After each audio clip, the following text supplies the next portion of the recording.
All right. Good morning, world. Good morning, we are everybody. Back. This is BJ. And Shanae. And this is Everyday Living. And we're talking about how to deal with stress at work and at home. Mm-hmm. And, baby, what do we have on the table for that? So, today is, what is stress to you and how do you deal with it? That's a good question. Yes. What do you think stress is, babe? Stress can be many things. Stress can be, you're stressed at your job because you have a boss that likes to micromanage you. That can be, that's stressful. Yeah, that can be stressful.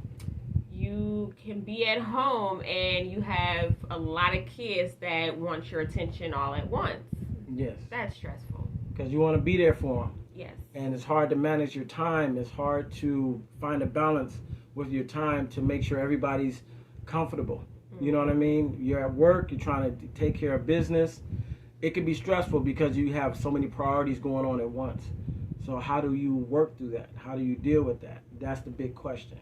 But then stress is not only for grown-ups too. You know, you have to look at kids. Kids also get stressed, with homework, with, just being at school, bullying, chores. So I think that's an issue all in itself too with kids. And I feel that everybody, stress perspective is different. So for me, stress can be, oh man, we're out of toilet paper. I need some more toilet paper. I gotta poop. Can't do this. Life is over. I'm just saying. But it can also be bills are due. We got to make this deadline. And I think that's a lot of stress for everyone. Yeah, economics. Right now, people are going through where either they lost their job or they don't make enough at the job that they're at. So bills is every month. And then it seems like the more you make, the more bills that you get. And I don't understand that, but sometimes that's just how it is. And I think that's maybe a top stressor. I know it is for me. It could be. Yeah. One of my other stresses is fitness. Trying to get my pouch right, get my body right. I want to get myself good. I'm drinking my berry blend. That we'll be having coming soon to, store near you. Crazy. Outside of that, so you have goals, is what I mean. So you may be wanting to get your body right. You want to, you may want to accomplish certain things at your job. You may want to accomplish certain things at home. We got to do other things at home. Fixing up different things in the home, stuff like that. How are we going to pay for it? How are we going to get it done? Are we going to contract a person to do it, or are we going to figure out how to do it ourselves? So let's take it back a little bit. When you said stress about working out, I feel stressed a lot about working out. Even though we do have a podcast, Couples Fitness, join us. But you guys only see what we show you on camera. We also exercise off camera, and we do really hard exercises to me because I'm the type of person who I don't really exercise. I've never had to exercise. And my exercise would be just walking. And I've always been in shape. But now that, I'm hitting that golden number. We're getting up there. You see these grays. So the weight is kind of like sticking on a little bit more. So your body changes. It's hard to work out and really, so it's stressful for me to really have a routine and do that. And and not only that, but then another thing that you said was, what can be stressful is if you have something that, breaks down in your house. Yes. We just had a plumbing issue, which, now we got a hole in the ceiling. And that's stressful because every day I walk downstairs and I walk in the living room, I see this big old hole in the thing. Yeah, and that's stressful. So we got to fix it. Another thing is we want it to look perfect. So we're contemplating. I'm a contractor, so I know I can fix it and get it looking really nice. But then again, I say, well, should I just hire somebody else to do it? Because sometimes you don't want to do the work. That's true. That can be stressful. That's stressful. But another thing is you may feel other people's stress. When we're out, and I see people in the streets, they're homeless, they're going through things, I stress about that as well. So it's not just your own personal stresses. But it can be stresses that you see other people go through things in their lives that you want to change, but sometimes you don't know how to get to them or how to reach them. So that can be stressful. So it's, in other words, there's a vast majority, just many different stresses. Yes. You know what I mean? Like a lot of people like myself, jumping off of what you said, I get stressed when I go, certain places, let's just say like over south or whatever, and you see, some homeless people living in a tent under a bridge and it's cold outside. Yes. I automatically get kind of stressed, and not really stressed, but just kind of down, because I feel like I want to help that person. You see all these people that need help, and it's like, what can I do? I don't have millions of dollars. I don't have, I'm barely surviving myself. So the little stuff that I do give, then I'm like, okay, it makes me feel good. But it's also, another stressor, because it's like, what can I do for these people? And how do you deal with that? So our last thing today is, how do you deal with that? What are the solutions to help you along the way? Because these things are real, and they're real to different people. And what may be less stressful to you may be more stressful to another person. Right.